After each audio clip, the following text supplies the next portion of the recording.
We are on the fourth Sunday after the great feast of Pentecost.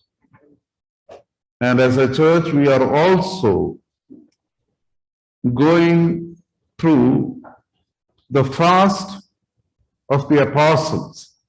Till 29th, we are on a fast. And it is in this context we listen to the gospel narrative according to St. Luke, where Jesus is appointing 72 others to send out to proclaim the kingdom of God. And this particular portion is the instruction manual to those people, or if you take the context of the ordination, it is the homologia, exhortation to them how they should be behaving as they do their ministry or their vocation, how they fulfill the vocation. It has got some very interesting suggestions. Carry no purse, no bag. And so it sometimes reminds me of the old Indian, I don't know whether they have it now. The Indian Railway used to have a motto, less luggage, more comfort. So it was a very light traveling. And those of us who travel frequently knows that how easy and convenient it is to travel. So Jesus is asking his specially chosen people to travel lightly. But that light traveling is to the extremes. What we consider even as necessities, he is asking them not to take. No food for the way, no purse, no credit card, none of those things. But trust in God. Because that's how they are expected to move on in this journey.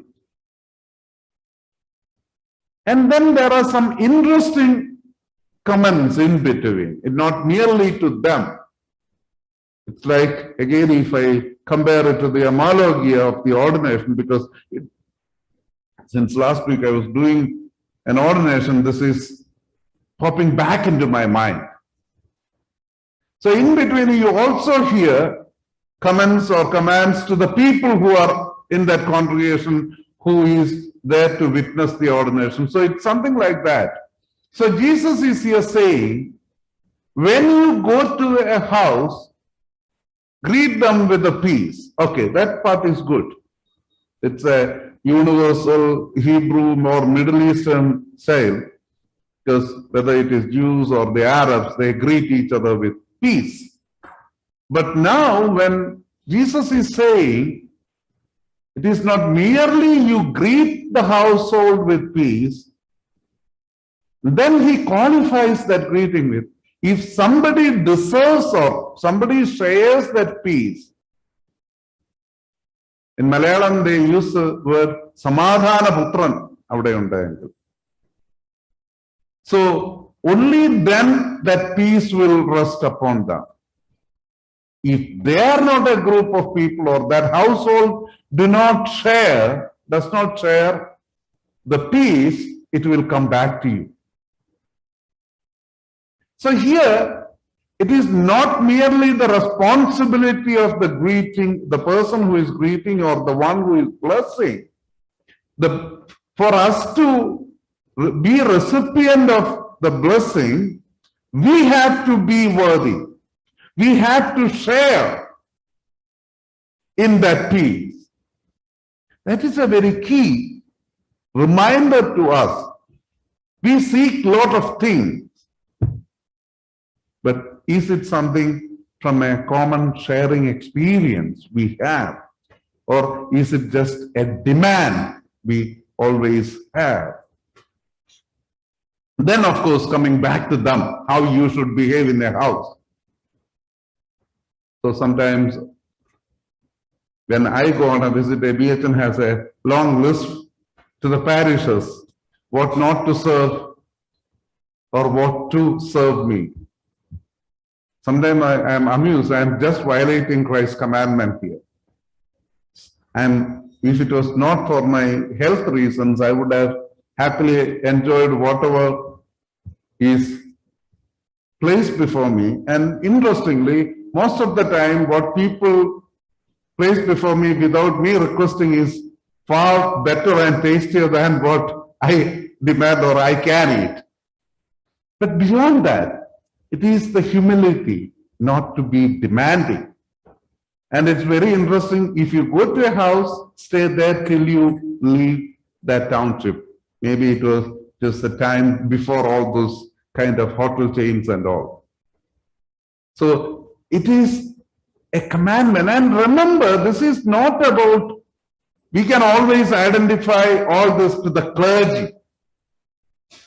It's very easy. Achan should be like that. Tirumeni should be here. Or we can compare these commandments just to limit it to the clergy and say, because how we are not, or as a congregation, we as a whole are not called to these commandments. So this is something we have to struggle with. I'm not saying that any of these are very easy to follow.